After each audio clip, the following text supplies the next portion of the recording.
My name is Sarah Mitchell. I am 26 years old. 2 weeks ago, my husband and I were celebrating our second wedding anniversary with both of our families. It was supposed to be a perfect evening, especially because I was 4 months pregnant with our first child. But right in the middle of the celebration, a stranger suddenly stood up and pointed directly at me. Then he said something that made every single person in that room go completely silent. He claimed that the baby I was carrying was actually his. And to make it worse, he pulled out medical documents and showed them to everyone. Within seconds, people started whispering. My husband's family turned against me and began demanding that he divorce me on the spot. I stood there with tears running down my face, trying to tell everyone that this man was lying. But no one believed me, not a single person, until my husband suddenly did something that shocked everyone in that room. Even I never saw it coming. But before I tell you what happened, make sure to like and subscribe to the channel and drop your country in the comments below. Now let's get into it. That evening, our home was filled with warmth, music, and laughter. It was our second wedding anniversary, and my husband had put so much effort into making it special. The living room was decorated with soft lighting and fresh flowers, and a long table sat in the middle covered with food that his family had helped prepare. Relatives and close friends were arriving one by one, carrying gifts and big smiles. Everyone looked wonderful. People were talking, laughing, and genuinely enjoying themselves. From the outside, it looked like a dream, and for a little while, I truly believed it was. I stood near the window, quietly resting my hand on my stomach, feeling a soft kind of happiness inside me. I was 4 months along, and even though we hadn't announced it to everyone yet, that little secret made the whole night feel even more meaningful. My husband came and stood beside me, gently placing his hand over mine. "Are you all right?" he asked softly. I smiled.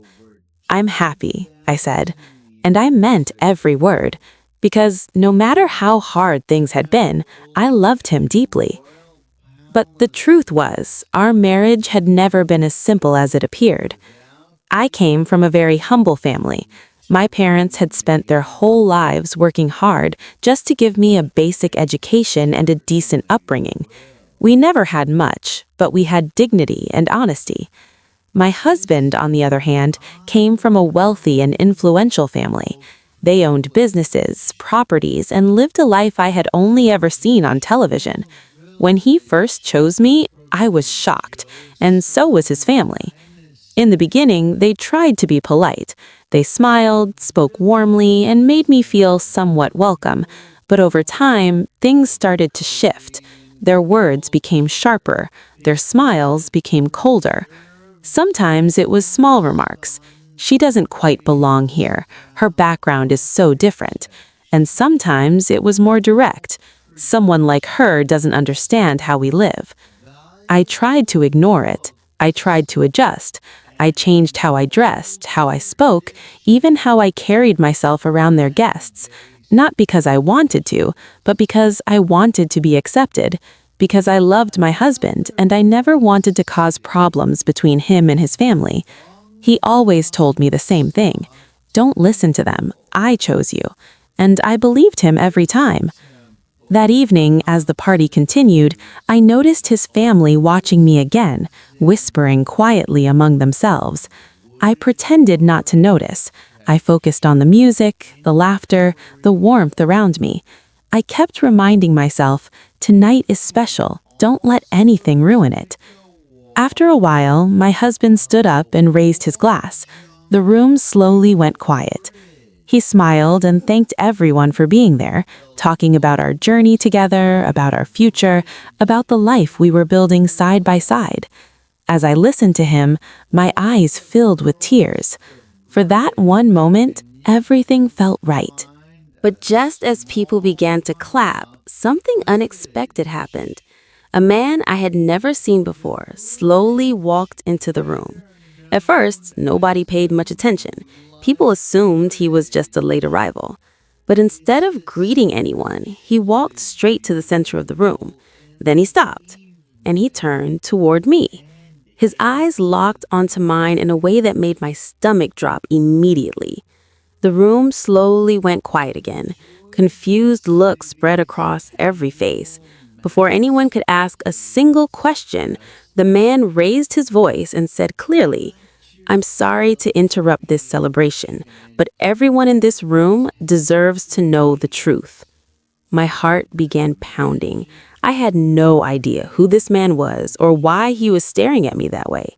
Then, without any hesitation, he pointed directly at me and said something that made my entire world stop. "The baby she is carrying is mine." For a moment, the whole room went completely still. Then the whispering started. People looked at each other, trying to make sense of what they had just heard. Some thought it was a mistake, but the look on his face made it obvious he was dead serious. I felt like the floor had disappeared beneath me. "I don't even know you," I said, my voice trembling. But the man didn't back down. He looked around at the room and spoke even louder. "I had an affair with her," he said with total confidence. "That baby is mine." Gasps spread through the room. "No, that's not true," I cried out. "He's lying." But before I could say another word, he reached into his bag and pulled out a thick file. "If you don't believe me," he said calmly, "then look at this." He handed the papers to one of my husband's relatives. Within seconds, people crowded around. "These are medical reports," someone said. "The timeline matches," another voice added. "Look at this," someone else whispered. Then he pulled out his phone and began showing photos of him and me together. I went completely still. Those pictures looked real, frighteningly real. "I don't understand," I whispered to myself. "I have never met this man in my life." But nobody was listening anymore. The room was no longer a celebration. It had turned into a courtroom, and I was on trial. My husband's mother pushed forward, her face burning with fury. Without warning, she slapped me hard across the face. The sound cut through the entire room. My head turned to the side as tears instantly rushed to my eyes.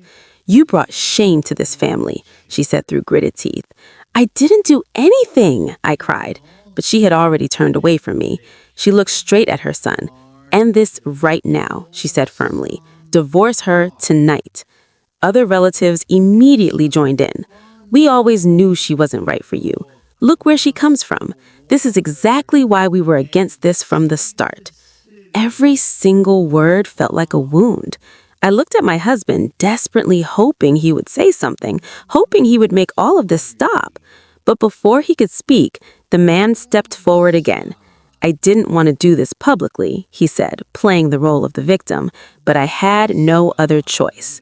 That was the moment something inside me completely shattered. "Stop lying," I shouted. And then, in the very next second, my husband moved. His face had changed entirely. He walked straight toward the man, grabbed him by the collar, and shoved him back hard. "Enough," he shouted. The room froze. Then he threw a punch, sending the man stumbling sideways. "How dare you come into my home and say this?" he said, his voice shaking with anger. Then he turned and faced the entire room. His voice became steady and firm. "I know my wife," he said.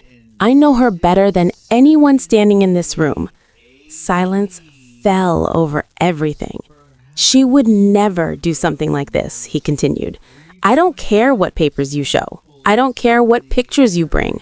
My heart stopped completely. "I believe her." Those 3 words, those 3 simple words felt more powerful than everything else combined. But his family was not finished. His father stepped forward, his expression hard and cold. "Think very carefully before you do something you cannot take back," he said. "We gave you everything you have." His mother added, "If you choose her over your own family, you are no longer welcome in this house." Another relative spoke up. "You will lose everything, your name, your future, everything." The weight in that room became unbearable. Then his father's voice dropped lower. "You have to choose," he said. "We will not allow this girl to ruin what we have built." I felt my entire body shaking. This wasn't just about me anymore. This was his whole life sitting in the balance. His family, his future, his name. Tears kept falling as I looked at him. I didn't want to be the reason he lost everything, but I was also terrified. Terrified that maybe all this pressure would be too much, that maybe, in the end, he would change his mind. And in that moment, every single person in that room was waiting for his answer. For a few long seconds, nobody moved. Nobody spoke. His family stood there, watching him, waiting for him to choose between me and them. I could barely breathe. Tears were streaming down my face. I didn't say a word. I didn't beg, because deep inside, I was afraid of what his answer might be. Then, finally, he moved. He didn't look at his family. He didn't say a word to them. He simply walked over to me and took my hand. That one small action said everything. "Come with me," he said quietly. And without looking back even once, he walked out of that house with me. Behind us, I could hear shouting, his parents calling his name, relatives trying to stop him. But he didn't stop. Not once. Not for a single second. That night, we left everything behind. The big house, the wealth, the life he had always known. We sat in the car in total silence. The moment the door closed, I completely fell apart. I couldn't stop crying. "I swear I didn't do anything," I kept repeating over and over. "I don't even know that man. Please believe me." My voice was barely holding together. I was terrified. Terrified that somewhere deep inside, he still had doubts. He turned toward me. His voice was calm and quiet. "I know you," he said. "I trust you." I looked at him through my tears. No matter what anyone says, no matter what anyone shows me, I will never choose a stranger's word over my wife. Those words gave me a peace I cannot fully describe. But then his expression shifted slightly. "This is not over," he said. He lied, and I need to find out why. Over the next few days, he didn't rest. He chased down every detail, every connection, every small thread. He used every contact and every resource he had because he knew one thing for certain. That man was lying. The only question was why. At first, the man tried to disappear. He ignored calls, he avoided messages, but my husband was not going to let it go. Eventually, he found him, and this time there was nowhere left to hide. The man was confronted directly. At first, he stuck to his story, repeating the same lies again and again. But the pressure kept building, and slowly, the truth began to crack through. He finally broke. He confessed. He admitted that the entire thing had been staged. He said that my husband's family had paid him to show up at that party and accuse me publicly. They had told him exactly what to say, what documents to bring, and how to make everything look completely convincing. For a moment, I couldn't breathe. My husband stood completely still, trying to absorb what he had just heard. Then he asked one single question. Why would they do this?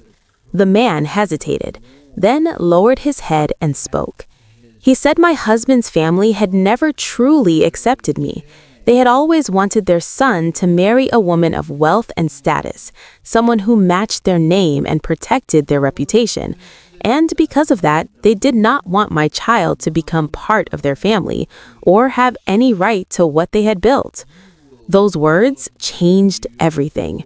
My husband said nothing after that, but I could see it in his face. Something inside him had broken in a way that couldn't be repaired. A week later, he made a decision. Without warning anyone, we drove to his family's house. When we arrived, everyone looked surprised.